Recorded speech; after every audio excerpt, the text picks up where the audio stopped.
Hello दोस्तों, आज के इस क्लास में हम लोग मौलिक कर्तव्य का अध्ययन करेंगे कि मौलिक कर्तव्य किस देश के संविधान से लिया गया है तथा इसमें कौन कौन से मौलिक कर्तव्यों को स्थान प्राप्त है। सबसे पहले देखते हैं कि मौलिक कर्तव्यों का जो प्रावधान है वह किस प्रकार से है।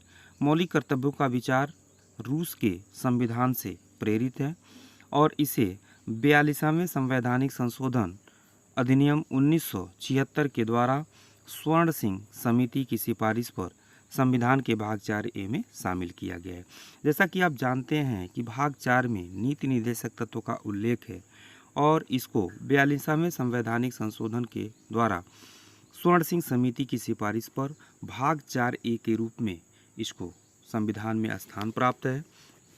तो यहाँ से आपको 3 बातें याद रखनी है कि संवैधानिक संशोधन के द्वारा मौलिक कर्तव्यों को संविधान में जोड़ा गया, तो 42वें संविधान संशोधन के द्वारा, तथा किस समिति की सिफारिश पर, स्वर्ण सिंह समिति की सिफारिश पर इसको संविधान में स्थान प्राप्त है। इसके साथ साथ किस भाग में इसको स्थान दिया गया है, तो भाग 4A में शामिल किया गया है। मूल रूप से मौलिक कर्तव्यों की जो संख्या थी, अर्थात 42वें संवैधानिक संशोधन के द्वारा जब इसे जोड़ा गया तो उसमें सिर्फ और सिर्फ कितनी संख्या थी, 10 थी। बाद में 86वें संवैधानिक संशोधन अधिनियम 2002 के माध्यम से एक और मौलिक कर्तव्य को जोड़ा गया और इस तरह से वर्तमान में यह देखा जाए जो मौलिक कर्तव्यों की संख्या है वह 11 है। और यह 11वां जो मौलिक कर्तव्य जोड़ा गया है, इसको और सभी मौलिक कर्तव्यों को 51A में तथा भाग 4A में सूचीबद्ध किया गया है। जिस प्रकार से राज्य के नीति निर्देशक तत्व गैर न्यायिक हैं, उसी प्रकार से ये जो मौलिक कर्तव्य है इसकी भी जो प्रकृति है वह गैर न्यायिक है। ठीक है, इसके बाद से हम लोग देखते हैं कि कौन कौन से मौलिक कर्तव्यों को जोड़ा गया है। सबसे पहला मौलिक कर्तव्य है संविधान का पालन करें, उसके आदर्शों, संस्थाओं, राष्ट्रध्वज एवं राष्ट्रीय गान का आदर करें।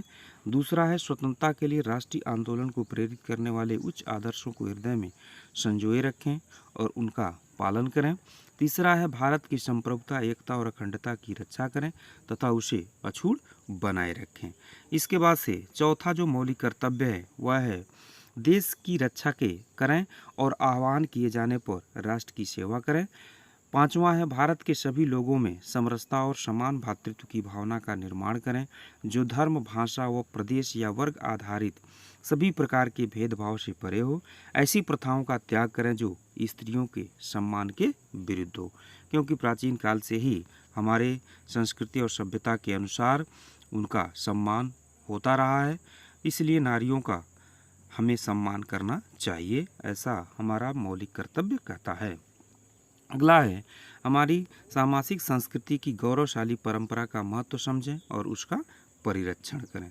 इसके बाद से 7वां मौलिक कर्तव्य है कि प्राकृतिक पर्यावरण, जिसके अंतर्गत वन, झील, नदी और वन्य जीव आते हैं, की रक्षा और संवर्धन करें तथा प्राणी मात्र के लिए दयाभाव रखें।